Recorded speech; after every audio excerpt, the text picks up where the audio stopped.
looking for a new drone loan. Go by the name of Vector.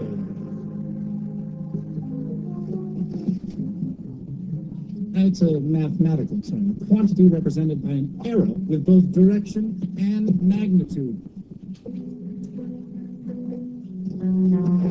Vector!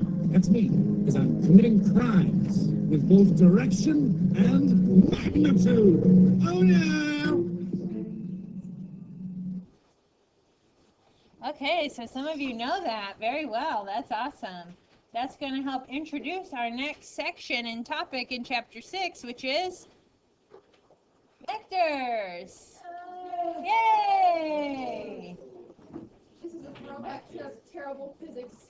Okay, so I was just going to say, we're coming from different spots on vectors, which is not normal. Like usually we've been through the same math classes, so we know the same things. Vectors is something you studied briefly in geometry, so we've all seen it a little bit. And then some of us have taken physics and have relearned or seen stuff with vectors, and now we're seeing it again. Others of us don't have that knowledge from physics. So we kind of approach vectors as, let's start everybody back at Vectors 101. The close notes you have in front of you will kind of help you. That way you don't have to jot so much stuff down today because you're ready for spring break. So you just kind of follow along, fill in the blanks, do the examples, and we should end with about 15 minutes for work time at the end. So come up here and grab that, Grace. All right, so first thing, you should be able to fill in those first two lines. Vector is a directed line segment with direction and magnitude. Okay, those are the first two lines. Now, in terms of what we mean by magnitude and direction, magnitude is the term we use for the length of the vector. So you might be thinking about the distance from one end to the other. It's going to have an initial point and a terminal point. Okay. And then also direction, we're going to kind of see direction two different ways. You can look at direction as a slope, and then you can also look at direction later on as an angle. Okay, if you have a vector in standard position.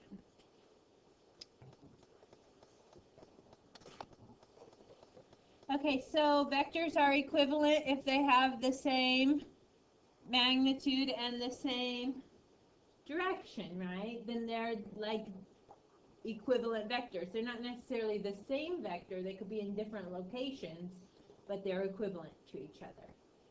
I'm going to draw just real quick sketches of some examples and non-examples. So here's an example of equivalent vectors. Same direction, same magnitude. Okay. Here are some non-examples of equivalent vectors. Definitely not the same magnitude. They're different lengths. Or I could see a pair that are not going in the same direction. So those are non-equivalent. The first example over on the right side asks you to show that the two vectors are in fact equivalent vectors.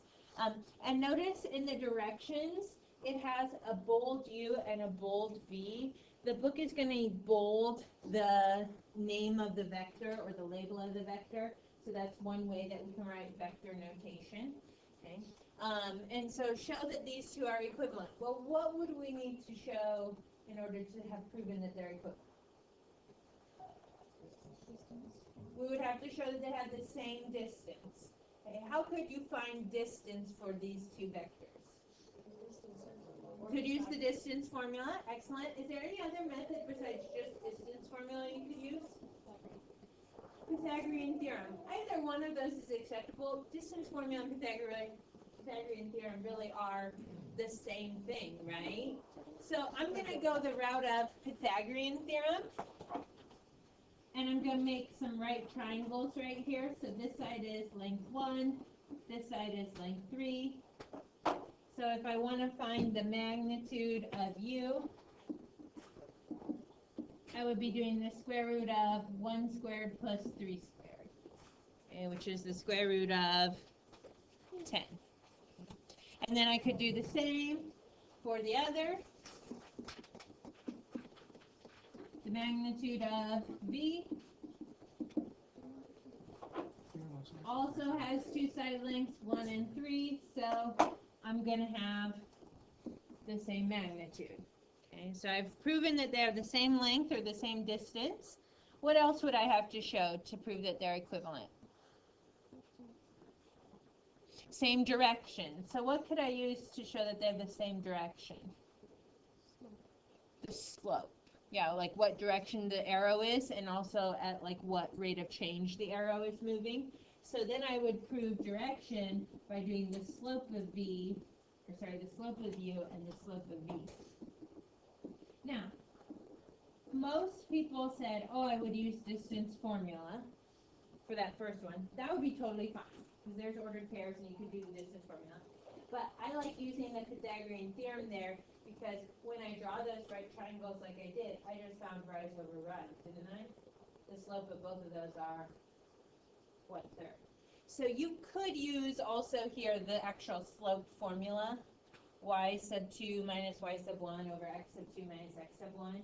But we could also kind of reduce the amount of work we're doing here and just look at rise over run. Okay. So yes, they are equivalent. We've proved it.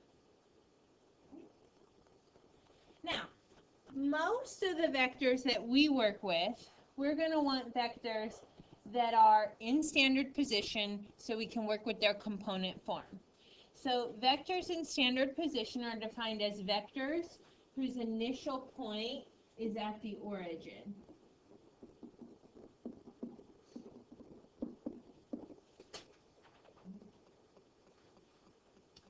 We really, in pre-calculus and probably also in physics, we really want the vector in standard position before we do any other work with that. But not all vectors are going to be placed on the coordinate plane so that their initial point is at the origin. So we can rewrite those vectors in what we call component form.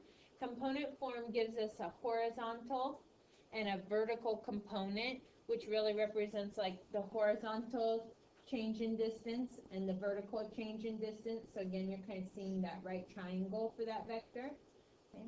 And in order to find the component form, we're going to do v equals, now instead of parentheses like ordered pairs, vectors use an angled bracket. And then we're going to do x sub 2 minus x sub 1. So that gets us our horizontal component, the change in the x's. And then we're going to do y sub 2 minus y sub 1. That gives us our vertical component, which is the change in y's. Now we might want to write off to the side, this is actually pretty important. You have 2 points, x sub 1, y sub 1, and x sub 2, y sub 2.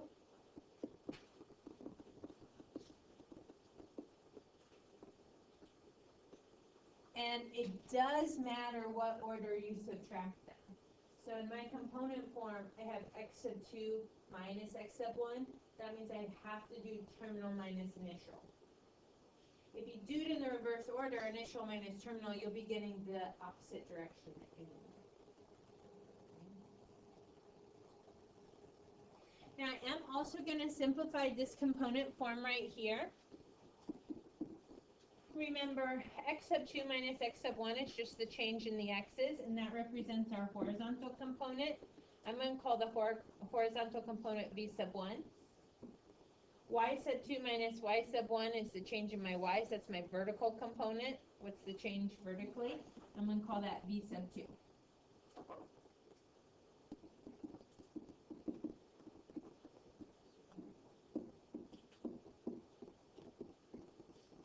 And those represent my horizontal and vertical components, respectively. Some of you from physics know you're going to need to know which one's horizontal, which one's vertical when we do work and force. Is everybody okay up until this point besides Kristen? Any questions out there? Well, so give me one, let's do magnitude next, and then we'll look at the example and we'll see if this helps clear anything up for anyone. The examples sometimes make things easier to see.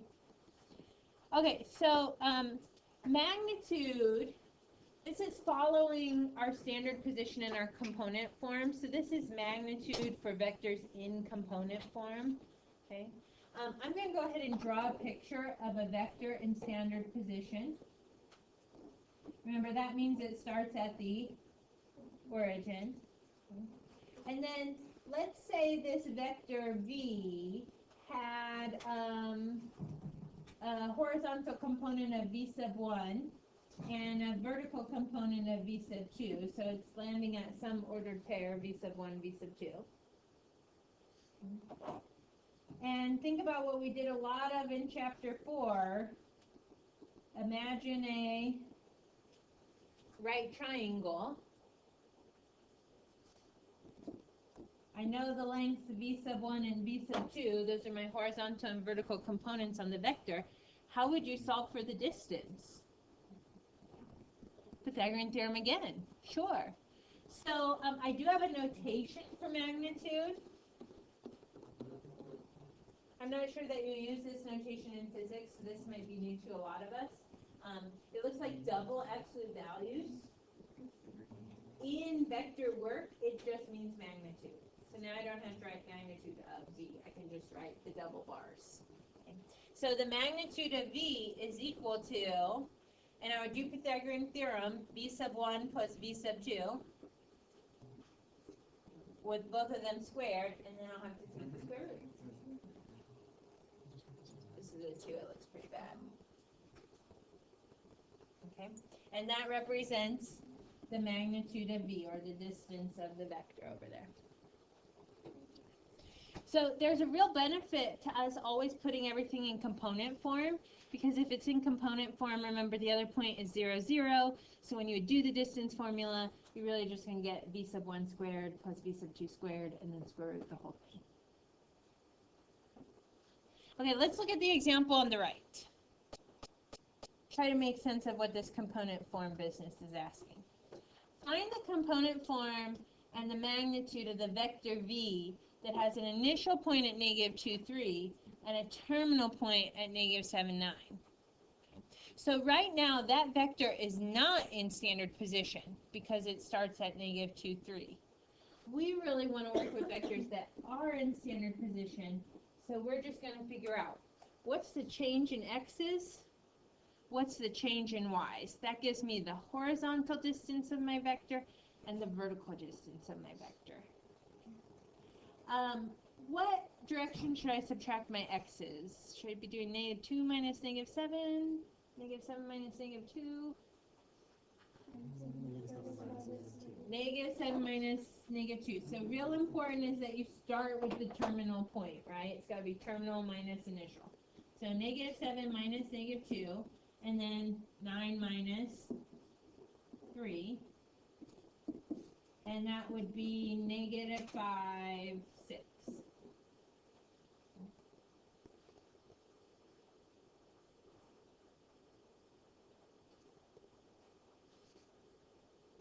So what you can kind of imagine is happening here is you used to have a vector that started at negative 2, 3, and then went to negative 7, 9, and now we're kind of like shifting that vector so that it's starting at the origin. Okay, but it's still the same size and still going in the same direction. Okay. So that's its component form. And then we also are asked to calculate its magnitude. So real nice, if it's in component form, for magnitude, I'm just basically doing Pythagorean theorem with those two numbers. So the horizontal component squared plus the vertical component squared.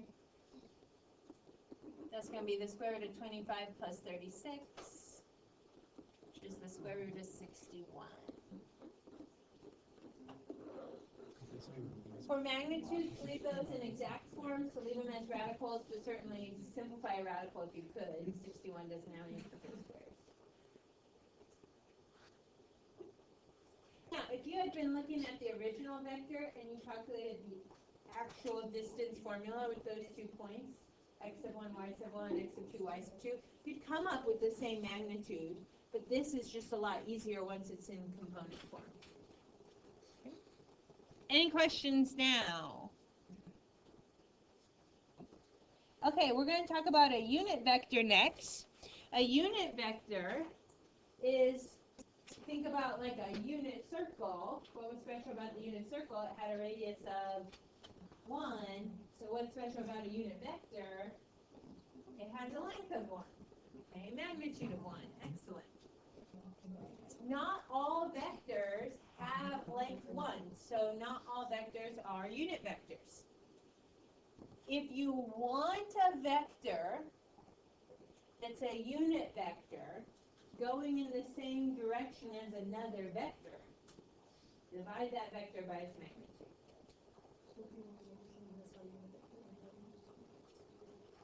You want to make something that's not a unit vector into a unit vector, divide it by its magnitude.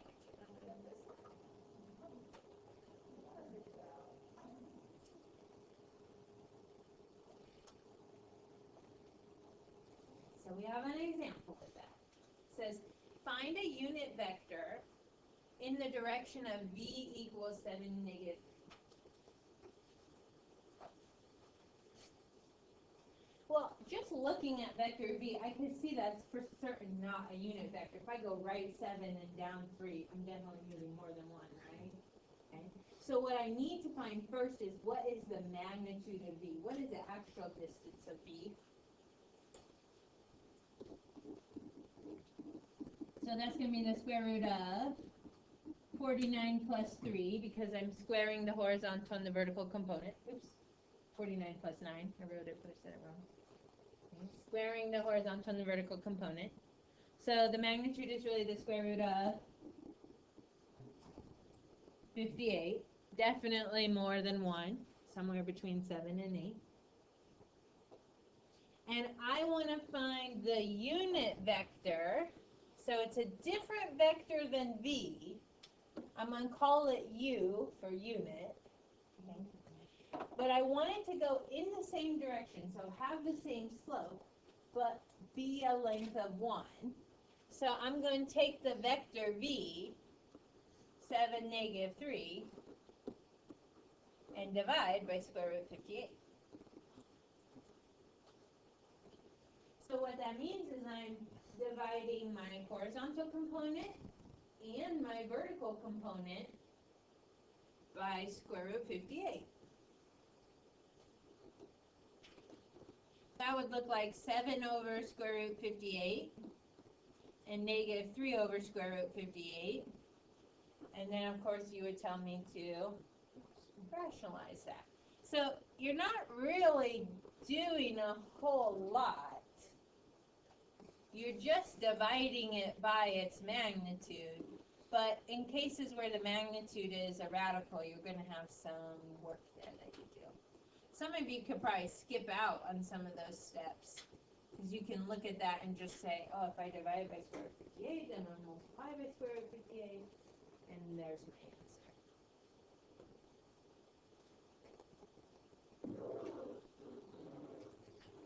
Now, if I were going to try to find the direction of this vector, I could just divide my vertical component by my horizontal component. That's going to be negative 3/7, which is the same as the original vector. So they are going in the same direction. And then if I were to plug these into the radical, where I'm doing my magnitude, the square root of v sub 1 squared plus v sub 2 squared, when I work that out, it's just going to equal 1. Any questions? So, by putting it in this unit thing, it's just making it smaller? Yes, it's changing the length to 1. And then, like, what's the purpose? Like, what would we use that for? I don't know that we do anything with the unit vector beyond writing out the unit vector. But your benefit would be if you were looking to then change it to another length, then you could just multiply it by 5, or if you had to change it multiple times. Yeah, scalar. Okay. Next up, vector operations.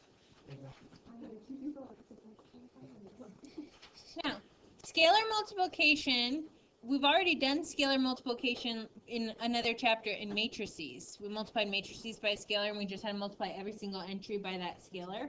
So it's just like multiplying by a regular number. That's true in vectors. If you multiply a vector by a scalar, you're just going to multiply the horizontal and the vertical component by that number, right? Like distribute it. There is one thing that we're going to note geometrically about that. If we multiply by a negative scalar, then our vector changes direction. It's going to turn around. So these notes that you're taking off to the side are really describing what's happening geometrically or visually in the vector, as opposed to just mathematically. Addition and subtraction, I think you're going to find these are going to be very easy when you do them mathematically. Vector addition and subtraction just involves like adding horizontal components and adding vertical components, or subtracting horizontal components and subtracting vertical components. And so it's going to be very easy addition and subtraction. What does it actually mean to add and subtract your vectors? That's what we're going to fill in right here. So geometrically, we're going to put the terminal point, or sorry, the initial point of the second vector at the terminal point of the first vector. What that means is when you add vectors, you just add on to the vector that you've already drawn. So if I have some vector v going in some direction, and I want to add to it some vector u, I'm going to start u where I ended v, and draw a vector from there. Okay. Subtraction is really the same idea. You're going to start from where you left off on your first vector, but the second vector is being subtracted. It's like it has a scalar of -1, so it goes in the opposite direction. Now, I am going to draw those out for you in our example so that you can kind of see what I mean by that, because it is important for us to think visually about vectors and what that means. Okay? I don't anticipate too much trouble with the math part of it. Now, one final thing to jot down here is the answer to a addition or subtraction problem with vectors. Your new vector is called the resultant vector. Now, that's going to be really important when you're doing some problems. Like sometimes you'll be doing a word problem and you're not quite sure what it's asking you to do. But if somewhere in the word problem it says, find the resultant vector of, then you know that means you should be adding or subtracting two vectors. Okay. So look for that. That could be a keyword. All right, let's do the examples for addition, subtraction, and scalar multiplication. We're going to let u be the vector 1, 4, and v be the vector 3, 2. They each have their own horizontal and vertical components. Mathematically, if you're going to add u plus v, add the horizontal components, 1 plus 3. Add the vertical components, 4 plus 2. So the sum of u plus v, the resultant vector, is 4, 6. You have just done the math.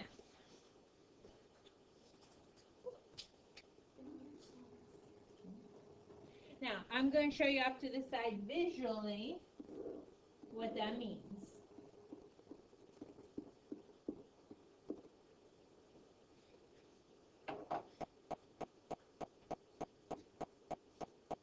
Okay, so I'm going to start by drawing vector u, because that's what this is starting with, u plus v.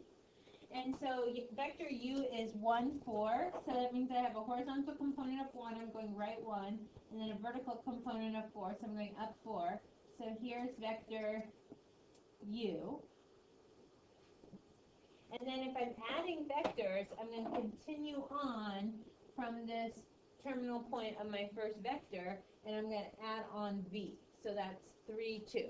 So that would be right 3 and up 2. So I'm going to go right 3 and up 2.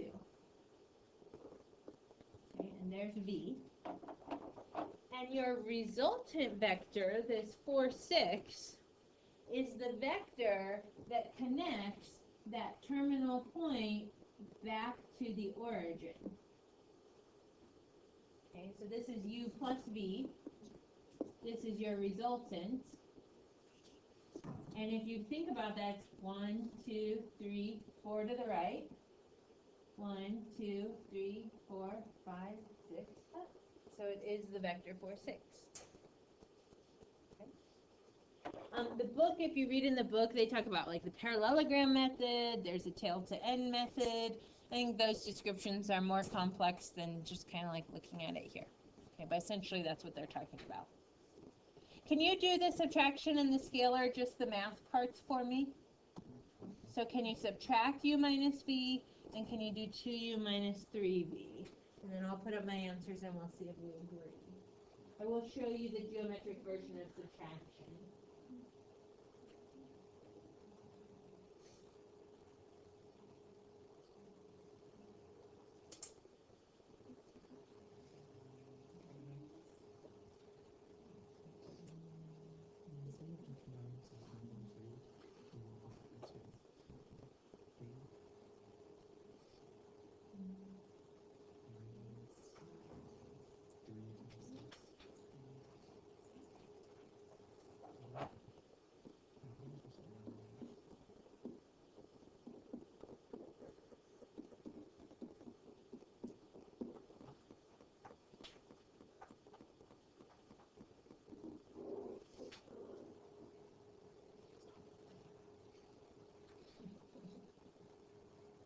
I'm seeing excellent work as I walk around for letter B, which I would expect from you guys.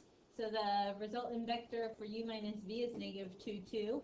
And then in C, some of us can kind of keep track of like which one we're multiplying by 2 and which one we're multiplying by 3, and we'll be just fine.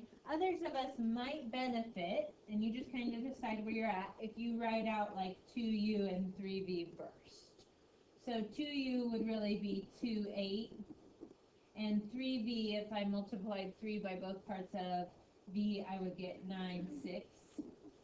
And then maybe that's a little bit easier. I don't have to subtract and multiply. Okay, so kind of pick what you think would be best for you. Should be 2 minus 9 and 8 minus 6. So you should get negative 7, 2. You okay with that? No, where did the 2 8 come from? The 2u equals. 2, 8? From multiplying u by the scalar 2. So u was 1, 4. So I multiplied both the horizontal and the vertical component by 2. Oh.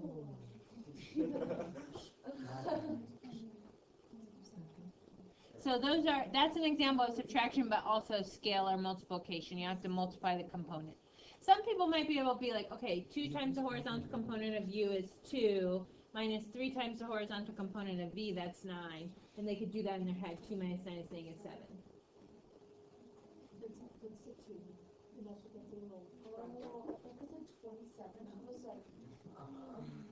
No, that's my vector bracket. Anything else? Now, I'm just really quickly going to show you part B geometrically, because again, I think it's good for you to be able to think about these things visually.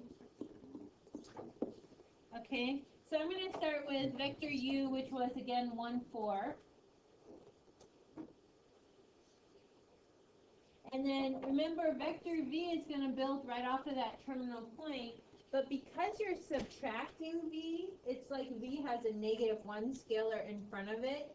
So then it's going in the opposite direction of 3, 2. And that would be for both the horizontal and the vertical component.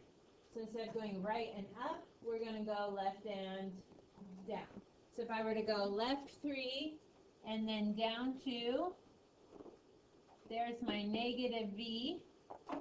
And then my resultant vector is right here, and it's at negative 2, 2. So I can see that that corresponds with that. Okay, any questions on addition, subtraction, scalar multiplication? All right, last 2 things we want to talk about. One of them is standard unit vectors. And the best thing I can say to you about standard unit vectors is it's not really doing a whole lot. It's really just another way to write out vectors. So it's a little bit different than component form. We're not going to be using the brackets. Okay? But there are two standard unit vectors. And remember, what's a unit vector? A vector with length 1. And these are our standard unit vectors. So the first one, I, is the horizontal standard unit vector. And so what does that mean? It means on the coordinate plane, I have a vector going 1 unit to the right. So the standard unit vector I is going only to the right. It has no vertical component. It could be written in component form then as 1, 0. J is your vertical standard unit vector.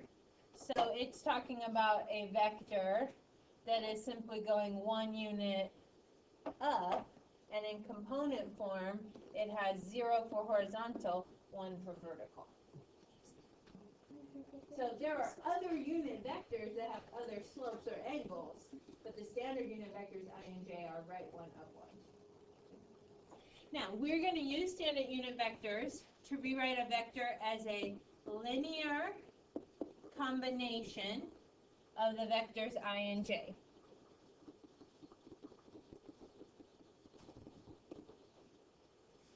And linear combination really just means addition. So again, we're taking it out of component form. We're not going to need our vector brackets anymore. And we're going to change it to 2 vectors that are being added together, or 2 standard unit vectors that are being added together. So on the second line, or the third line here, v sub 1, v sub 2 in component form changes to v sub 1 times I plus v sub 2 times j. I don't need any brackets. It's not a comma, it's addition. And that's writing it as a linear combination. Those 2 things, so now you can see vectors written either way. But you can read them both, and you know what the horizontal and the vertical components are.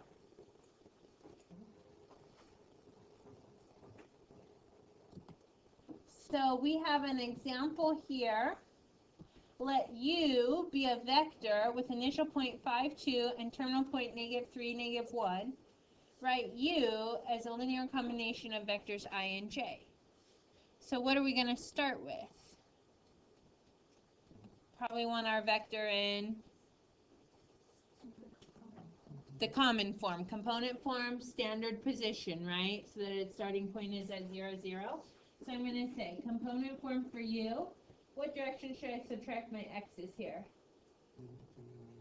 -3 minus 5. Remember, start at the terminal point. -3 minus 5 and -1 minus 2. So component form is -8, -3. And then I know that my directions say write as a linear combination. So this is not a linear combination form. I just write -8i minus, you could write plus negative, but I'm going to do minus 3j. Done. So when you're working with the standard unit vectors, you're not really trying to do like a whole lot of math. You're just kind of changing the form of how it looks. Okay, remember that. Now, if I were to replace I and j with their component forms 1, 0 and 0, 1, and then I would distribute the scalars and subtract the vectors, that it would turn into -8, -3. Okay. But this is just that linear combination form. Last thing, direction angles. A direction angle is another way to talk about direction of a vector, and these specifically are for angles in their standard position in component form, right? So that they're centered at the origin, or they start at the origin. A direction angle is a measure of an angle between the vector and the positive x-axis.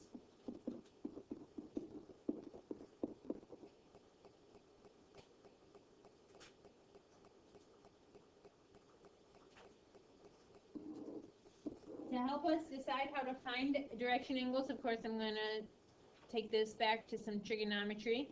So I'm going to draw an angle, or not an angle, a vector in standard position, starts at 0, 0, goes to some point. I'm going to call that point v sub 1, v sub 2. And the direction angle is the angle between this vector and the positive x-axis. So I'm always going back to this positive x-axis. I'm going to be creating a positive angle, okay, in one of the 4 quadrants. And I want to know how I can solve for that angle. Think about your right triangle formed right here. You know the horizontal component is v sub 1. You know the vertical component is v sub 2. What trig function would you use to solve for theta? Tangent. So we could say that the tangent of theta is equal to v sub 2 over v sub 1. That's opposite over adjacent. And it will always be vertical component over horizontal. Right? And I can even rewrite that. I like to solve it for theta because that's what I'm really trying to find is the direction angle. So the direction angle is really the inverse tangent of v sub 2 over v sub 1. Now, either one of those is going to work fine. Cool thing about this, finding the direction angle, is it translates into some of what we do in chapter 10 with polar coordinates.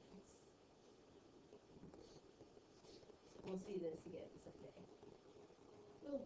Now, remember that with the inverse tangent, your calculator only gives you specific answers, right? In the inverse tangent function, the calculator would give you an answer from negative 90 to positive 90. But we have in our notes that a direction angle has to be between 0 and 360. So that also means that it has to be a positive angle. Okay? And you need to be thinking about which quadrant your vector is in. In order to make sure you get the correct angle, you'll be using kind of like backwards reference angles. Okay. So be aware of the quadrant in which the vector lies. So we're going to do 2 examples so you can kind of see how this works. I'm going to start with A. We're in component form 3, 4. And either you're thinking about this in your head or you're sketching a small image for yourself. It doesn't have to be perfect. I know that 3, 4 is there in the first quadrant, right? Because I'm going right 3 and up 4. I know that every time I want to find a direction angle, I'm going to do the inverse tangent of the vertical component divided by the horizontal component. Somebody give that to us the nearest 100.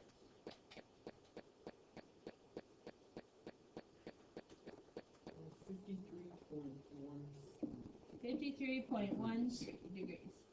Does that correspond with that angle in the first quadrant? Yeah, it makes sense. So that's a good angle, and we're okay with it, and it's positive, and everything's great. Example B, negative 3i minus 10j. Note that this is just not in its component form, but I still know my horizontal component is negative 3, so left 3. My vertical component is negative 10, so down 10. So my vector is somewhere there in quadrant 3. Okay. I'm going to do my same work for theta, which is the inverse tangent of my vertical component, negative 10, over my horizontal component, negative 3. Someone give that to us to the nearest hundredth. Now, what does your calculator tell you? Oh, okay.